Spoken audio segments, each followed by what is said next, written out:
9th KMNS ગુજરાતમાં આપનું હાર્દિક સ્વાગત છે। મહેસાણા નગરપાલિકા તેમજ ફાયર ટીમ દ્વારા ગણપતિ દાદાના વિસર્જન માટે ફાયર ટીમ તૈયાર।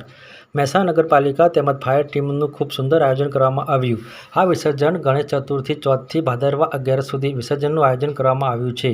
મહેસાણા નગરપાલિકા તેમજ ફાયર ટીમ દ્વારા ગણપતિ દાદાનું વિસર્જનનું આયોજન 5 વર્ષથી કરવામાં આવે છે। અહીંયા દર વર્ષે 4000થી વધુ ગણપતિ દાદાનું વિસર્જન કરવા મહેસાણા શહેર તેમજ આજુબાજુના ગામોમાંથી ભાવિક ભક્તો આવે છે।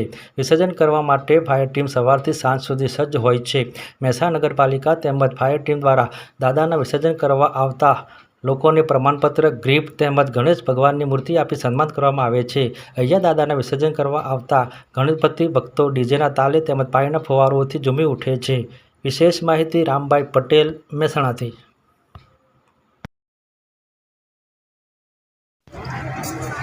તમારું શું નામ અને અહીંયા તમારો કયો હોદ્દો ધરાવો છો? મારું નામ સંજય બ્રહ્મભટ્ટ, હું ફાયર ચેરમેન મહેસાણા નગરપાલિકા। આજે ગણપતિ વિસર્જનનું આયોજન કોના દ્વારા કરવામાં આવે છે? આ ગણપતિ વિસર્જન નગરપાલિકા અને ફાયર ટીમ દ્વારા કરવામાં આવે છે અને આ 5મું વર્ષ છે અમારું। અંદાજે અહીંયા મહેસાણામાંથી લઈ આજુબાજુમાં અંદાજે કેટલા ગણપતિનું વિસર્જન થતું હોય છે? દર સાલ 4000થી ઉપર મૂર્તિઓ આવતી હોય છે। તો ગણપતિને લઈને આપ શું સંદેશ આપશો મહેસાણાવાસીઓને? ગણપતિ મૂર્તિ લઈને આવે જે લોકો, એ લોકોને અમે રિટર્ન ગિફ્ટ આપીએ છીએ, સર્ટિફિકેટ આપીએ છીએ અને સાથે નાની ગણપતિની મૂર્તિ પણ આપીએ છીએ। અને બીજું અમે દર સાલ વિનંતી કરીએ છીએ કે માટીની મૂર્તિ લાવો।